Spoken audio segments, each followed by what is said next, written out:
In a future when space travel is the norm, a spaceship is traveling through a new galaxy.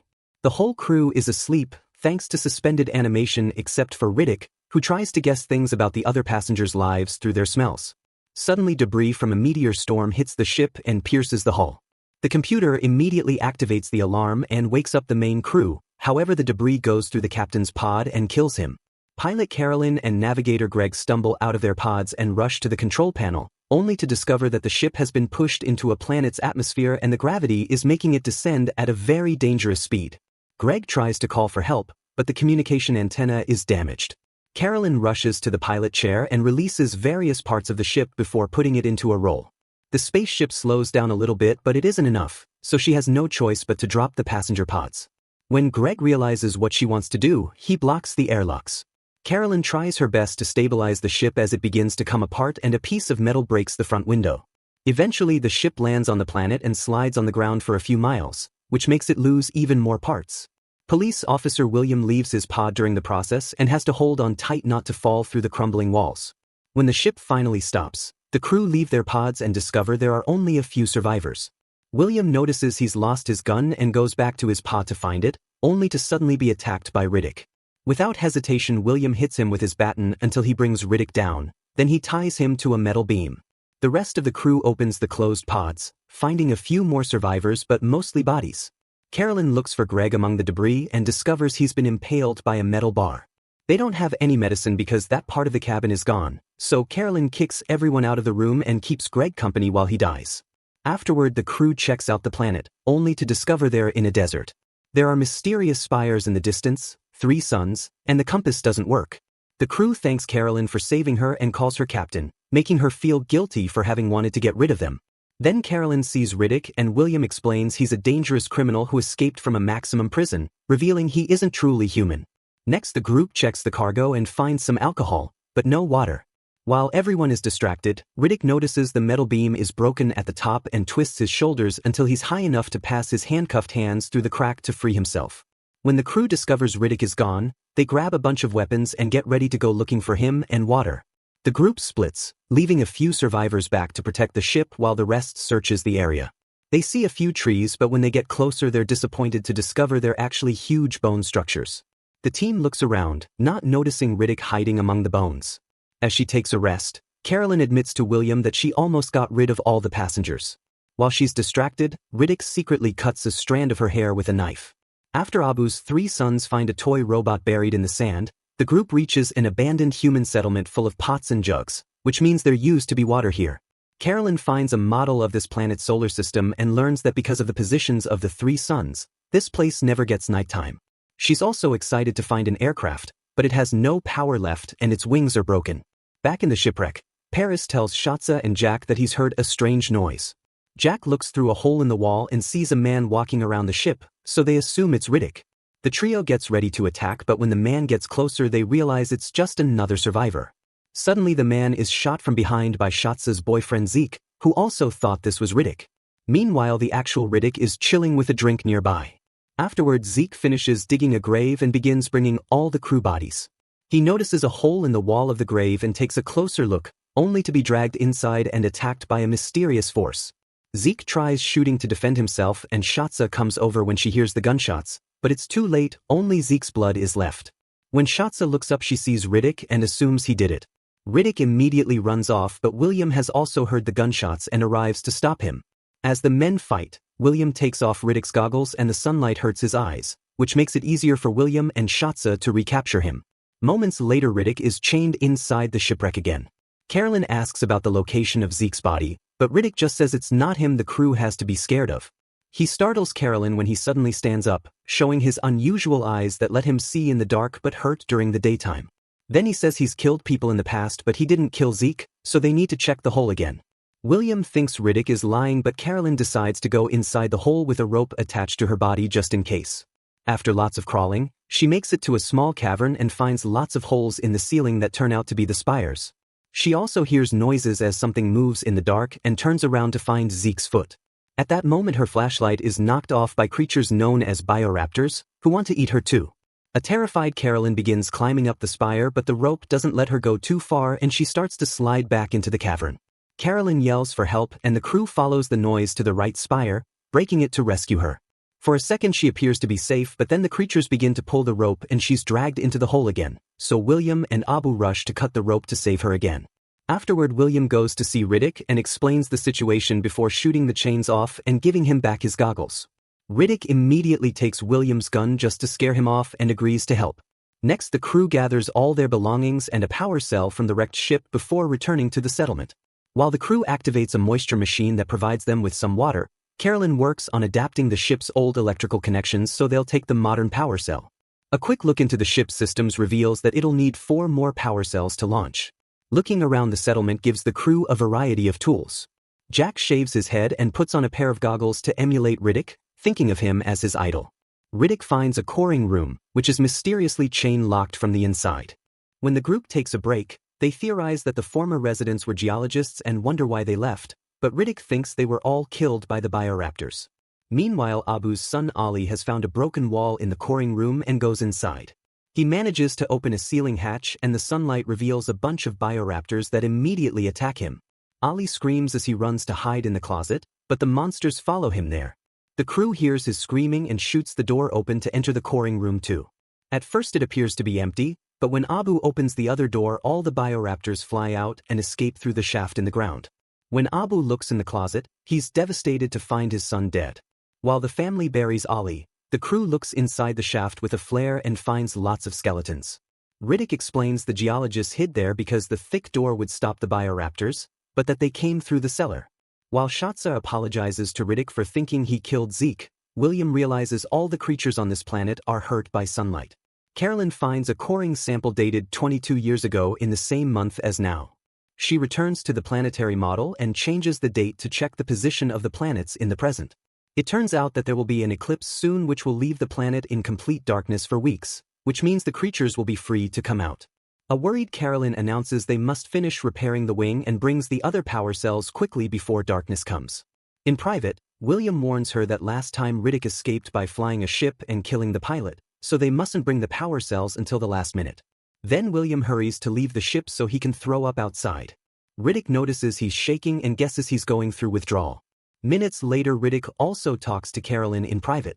He reveals that William isn't a cop, he's actually a mercenary who hasn't killed Riddick yet because he wants to collect the bounty. Riddick also tells her that William is an addict. A furious Carolyn goes to confront William, walking on him as he's injecting his eye. After William admits he's not a cop, Carolyn discovers his stash of medicine, which could have saved Greg, but William kept it secret to consume recreationally. She begins yelling at him, but William interrupts her by showing her the scars he got from his fight with Riddick, saying he can take care of himself. When the crew goes outside, they discover the planets are already moving close, so the darkness will arrive soon. Shatsa finishes fixing a Sandcat vehicle and the crew jumps on it to go back to the shipwreck. As the sky starts to turn black, the crew works as fast as possible to load all the power cells on the vehicle.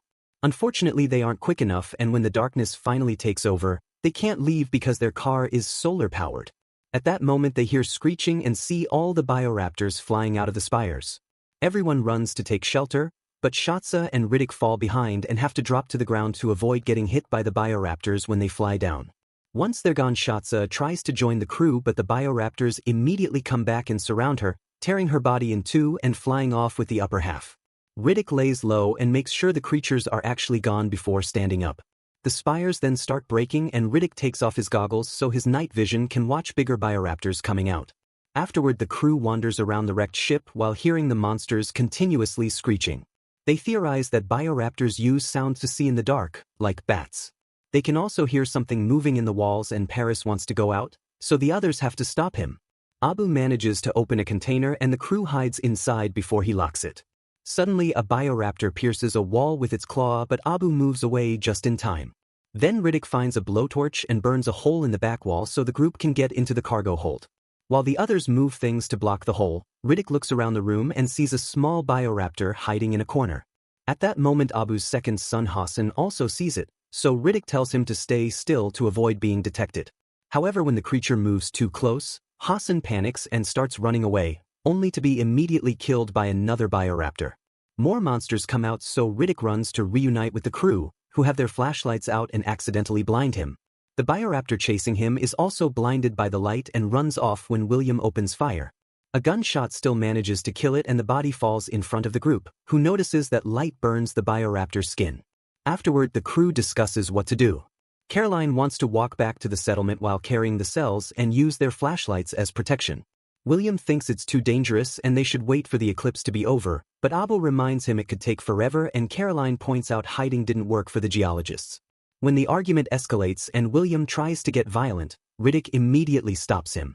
After grabbing the blowtorch and all the flashlights they can find, the group comes out with Riddick at the front since he can guide them with his night vision.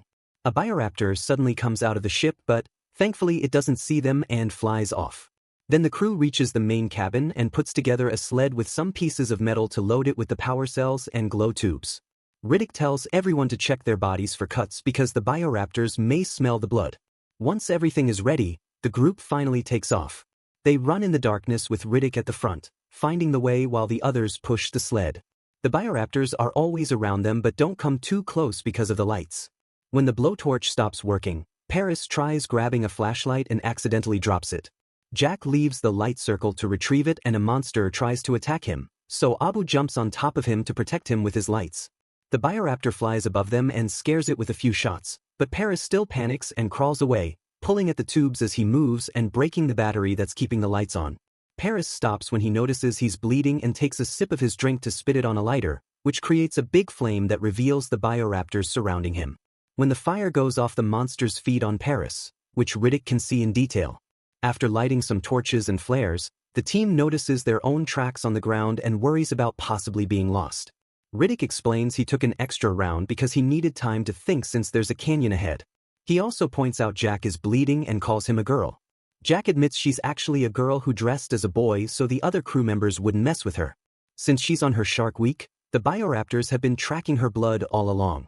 Because of this, Carolyn thinks being out is a mistake and they should go back. William immediately gets angry and begins insulting her, so Abu comes to her defense. This makes William tell everyone that Carolyn almost threw them all off the ship and she attacks him to shut him up, but William easily knocks her down. Since William and Riddick keep moving forward, the others have no choice but to follow them. As they cross the boneyard, William says that Riddick should throw Jack at the creatures as bait. This enrages Riddick, who immediately starts fighting William to use him as bait instead. The gun is shot in the struggle and Carolyn tells the others to hide. William dislocates Riddick's arm, but he punches him off and just puts his arm back into place. The fight continues as both men take out their knives, attacking each other and falling to the ground. Riddick quickly recovers and slashes William's back at the same time his flare goes off. As Riddick disappears into the darkness, a bioraptor flies down to make William fall, then it stabs him with its claw and begins eating him. Afterward, Riddick reunites with the crew, who are running back to the wrecked ship. He makes them understand it's a bad idea so they start making their way to the settlement again. As they cross the boneyard, Riddick checks a bioraptor skull and realizes it has a blind spot between its ears. Eventually they make it to the end. The group begins running to cross it while Riddick carries the cells. Soon the bioraptors are flying above them but they don't attack because of the torches. Instead the beasts start fighting each other and their dead bodies fall on the ground, so the crew has to dodge all the limbs and blood. There's a big skeleton in the middle of the canyon and the team has to slow down to cross under it. Suddenly one of the monster bodies wakes up and grabs the leg of Abu's last son Suleiman, causing him to drop his torch. Abu holds on to Suleiman and when the torches scare the bioraptor off, he manages to pull the boy back. Suleiman now has a bleeding injury that must be wrapped up. Meanwhile, Riddick is still moving ahead and Jack tries to tell him to wait. At that moment, another bioraptor flies down and captures Jack under some bones. Carolyn tries to burn the creature with her flashlight, but it gets knocked off her hand by the bioraptor's tail. Riddick finally comes back and catches the beast's paws while dodging its attempts at biting him. When he has an opening, he takes out his knife and quickly kills it. Now the team can keep moving, although Suleiman has trouble running and Abu has to help him. To make matters worse, it starts raining, which puts off most of their torches. As Jack and Carolyn try to protect the last flame, a bioraptor on top of the canyon reaches down with its tail and kidnaps Suleiman, leaving Abu with no family. Then Riddick finds a cave in the canyon wall, so he makes Carolyn, Jack, and Abu hide inside with the last flame and blocks the entrance with a rock before going back to walk with the power cells. While Riddick reaches the settlement and activates the spaceship, the cave trio worries because they can hear the creatures and their flame is going out. Thankfully the cave is full of glowing slugs, so they put them inside their bottles to make new torches. Thinking Riddick will leave them behind, Carolyn leaves the cave and finds Riddick in the shipwright before he can take off. Riddick refuses to help her save the others and offers to run away together, so a furious Carolyn tackles him to the ground and reminds him she's the captain. It's easy for Riddick to overpower her and press a knife against her neck, demanding to know if she'd die for Jack and Abu. Carolyn says yes without hesitation. In the cave, Abu and Jack see the rock move and think it's over, but it's just Riddick and Carolyn saving them. Without the cells, the team can run faster through the canyon, but there still are a few bioraptors on the ground. Riddick makes everyone hold hands and keep running since the monsters just fly off at the sight of the torches. Carolyn, Abu, and Jack soon make it to the settlement and rush into the ship. However, Riddick slips on the mud while helping them and falls behind. A bioraptor follows him to the settlement, so Riddick meets him face to face. By following its movements, Riddick can stay in its blind spot and not be seen. Unfortunately, a second bioraptor appears behind him, leaving him trapped. Abu thinks they should leave already, but Carolyn hesitates. When she hears Riddick scream, she follows the noise and finds a severely wounded Riddick on the ground. He can barely move, but Carolyn refuses to give up and tries to help him. When they're about to leave, a bioraptor stabs her from behind and takes her away. Riddick collapses as he yells in grief. Minutes later, Riddick is on the ship with Abu and Jack. He powers up all the engines, only to suddenly turn everything off. A bunch of bioraptors approaches the aircraft and Riddick waits until they're close enough to activate the engines again, burning or running over all the monsters in one move. As the ship reaches outer space, Jack asks Riddick what they're going to tell the authorities later.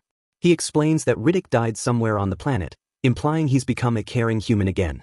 Make sure to subscribe and turn on notifications so you can watch more videos like this. Thanks for watching.